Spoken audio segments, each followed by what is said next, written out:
the wisest man who ever lived, died alone, bitter, and broke. What happened? 3,000 years ago, a young king walked into a dream and asked God for one thing. Not wealth, not power, not a long life, just wisdom. God was so impressed that he gave him everything. The wisdom he asked for, plus the riches and glory he didn't. This king would become a legend. His name was Solomon, and for decades he was unstoppable. But something went wrong. By the end of his life, the man who had everything lost everything. The kingdom split apart after he died. His wisdom couldn't save him, and he knew it.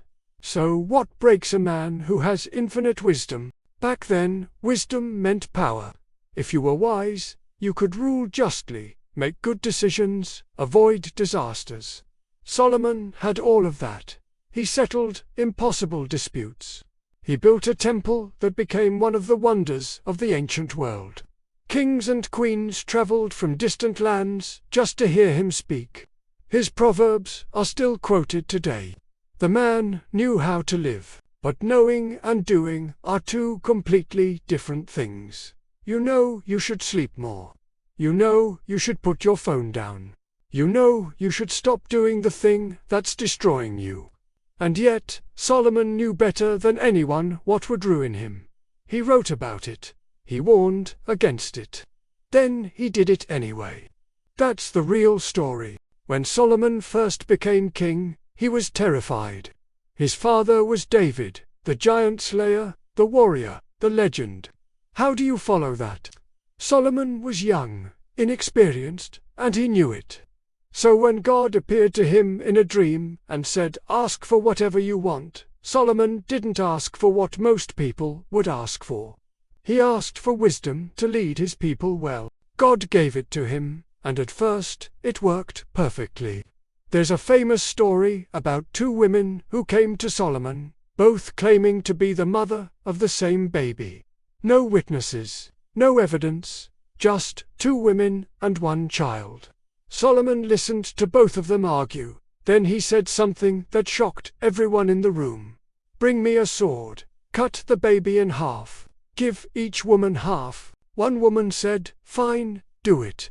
The other woman screamed, "No, give her the baby. Just don't hurt him." Solomon pointed to the second woman. "She's the mother. Give her the child."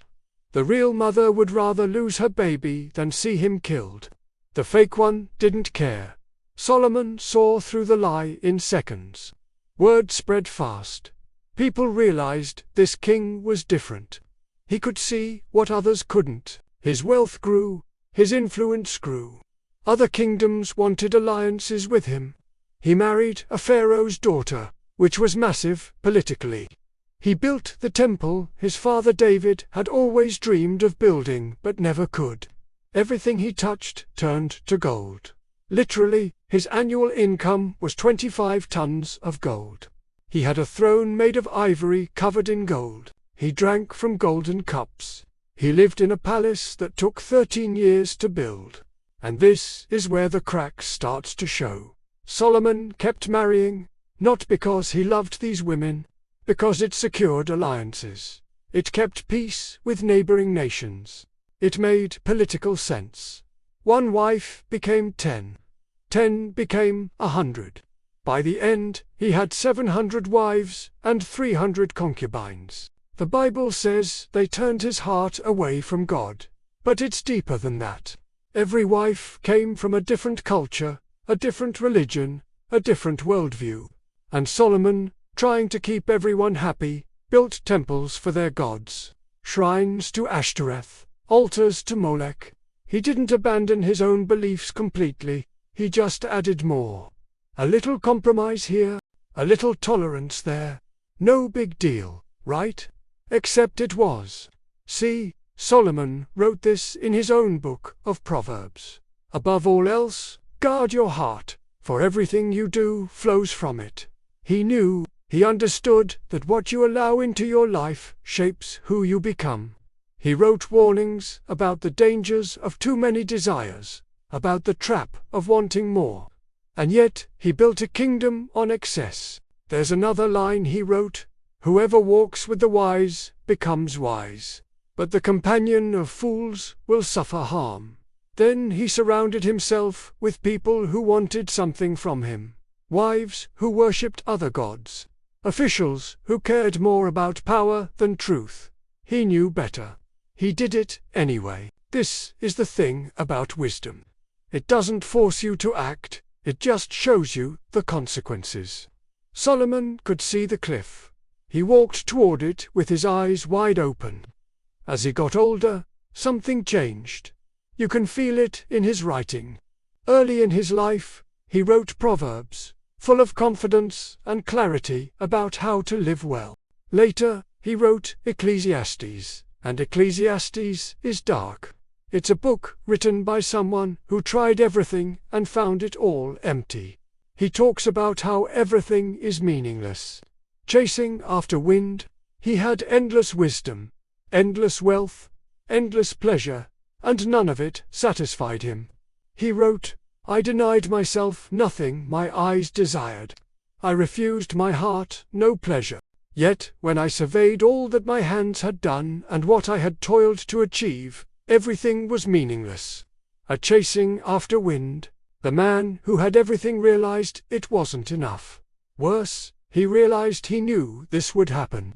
And he did it anyway. By the end of his reign, the kingdom was falling apart. He had taxed his people heavily to fund his building projects. He had forced labor on a massive scale.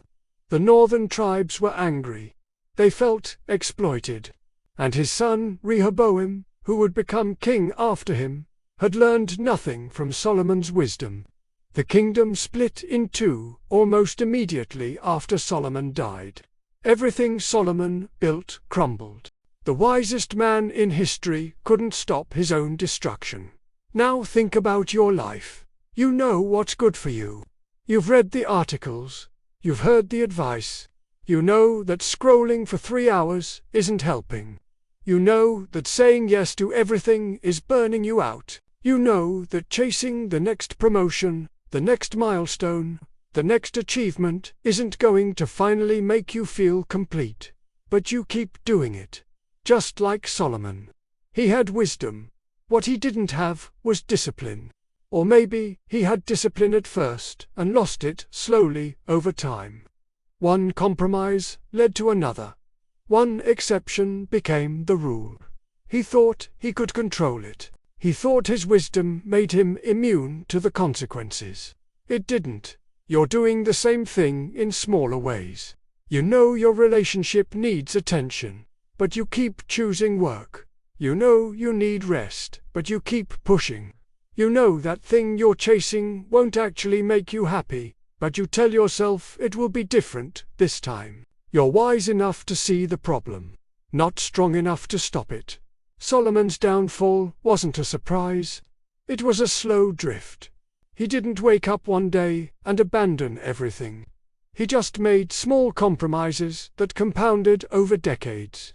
A little more luxury, a little more political maneuvering, a little more tolerance for things he knew were destructive. And by the time he realized how far he'd gone, it was too late to undo it. The tragedy isn't that he failed. The tragedy is that he knew he would, and did it anyway. Here's what he would tell you if he could. Wisdom without action is just entertainment. You can know all the right things and still destroy yourself. In fact, knowing might make it worse because you can't pretend you didn't see it coming. You watched yourself walk into the fire. Stop treating wisdom like a trophy. It's not something you collect and put on a shelf. It's something you live. Every single day. In the small choices that don't feel important until they compound into something you can't undo. Solomon wrote the manual on how to live well. Then he ignored it. Don't do what he did. Don't assume knowing is enough. The wisest man who ever lived ended his life realizing wisdom without obedience is just well-informed regret. More on this next time.